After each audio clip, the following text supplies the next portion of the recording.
Bismillahirrahmanirrahim. Assalamualaikum warahmatullahi wabarakatuh. Perkenalkan, nama saya Tessa Salma Monika. Kali ini saya akan membahas mengenai tugas-tugas perkembangan berdasarkan teori dari Erik Erikson. Dengan ini, saya menyatakan bahwa saya benar-benar telah membaca dan mempelajari materi perkuliahan yang terdapat pada slide PPT di Google Classroom mengenai tugas-tugas perkembangan. Untuk itu, saya akan memperdalam tugas perkembangan rumusan dari Erik Erikson. Nah, siapa itu Erik Erikson? Beliau memiliki nama lengkap Erik Hamburger Erikson atau lebih dikenal dengan Erik Erikson. Beliau lahir di Frankfurt, Jerman pada tanggal 15 Juni 1902. Beliau lebih dikenal karena upayanya dalam mengembangkan teori tentang tahap perkembangan manusia yang dirintis oleh Sigmund Freud. Dalam bukunya yang berjudul Childhood and Society, beliau mengurutkan 8 tahap mengenai perkembangan ego psikososial.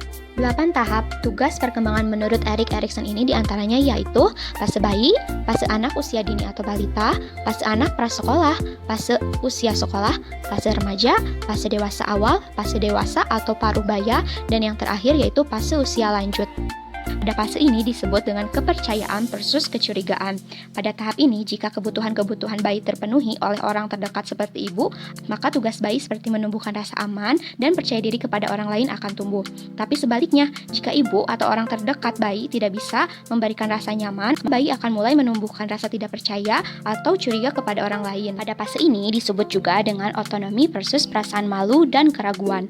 Pada tahap ini, jika anak menerima kepercayaan atau dorongan untuk bereksplorasi dari sekitar, maka tugas anak dalam menumbuhkan rasa percaya diri dan mandiri akan tumbuh.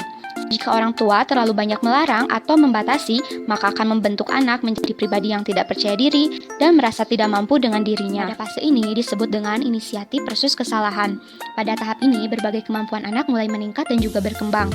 Oleh karena itu, orang tua harus memberikan dukungan atau dorongan agar anak dapat mewujudkan gagasan atau ide dalam mengeksplorasi lingkungan baru. Jika anak lalu diberikan hukuman atas tindakannya, maka anak akan kurang berinisiatif dan akan selalu merasa bersalah atas segala keputusannya.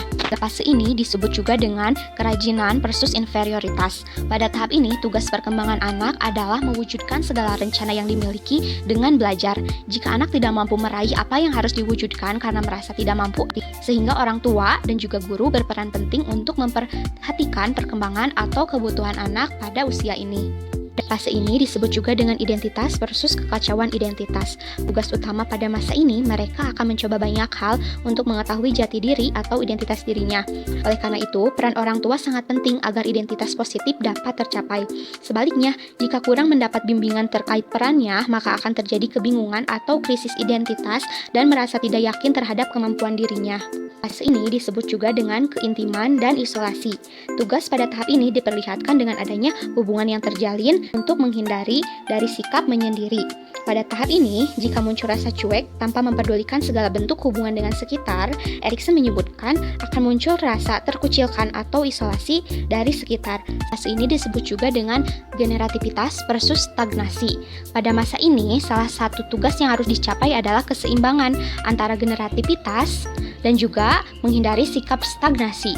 Jika tidak puas dengan apa yang telah dicapai, maka akan muncul rasa penyesalan dan juga merasa hidupnya mengalami stagnasi. Pada fase ini disebut juga dengan integritas versus keputusasaan. Orang yang sudah sampai pada tahap ini berarti sudah cukup berhasil melewati tahap sebelumnya. Yang menjadi tugas pada usia ini adalah integritas atau menerima hidup dan berupaya menghilangkan rasa putus asa. Apabila sulit menerima karena tidak puas atas apa yang sudah dialami, biasanya mereka akan merasa putus asa dan penuh dengan penyesalan. Kesimpulan. Sekian pembahasan mengenai tugas-tugas perkembangan berdasarkan teori dari Erik Erikson. Terima kasih atas segala perhatiannya. Wassalamualaikum warahmatullahi wabarakatuh.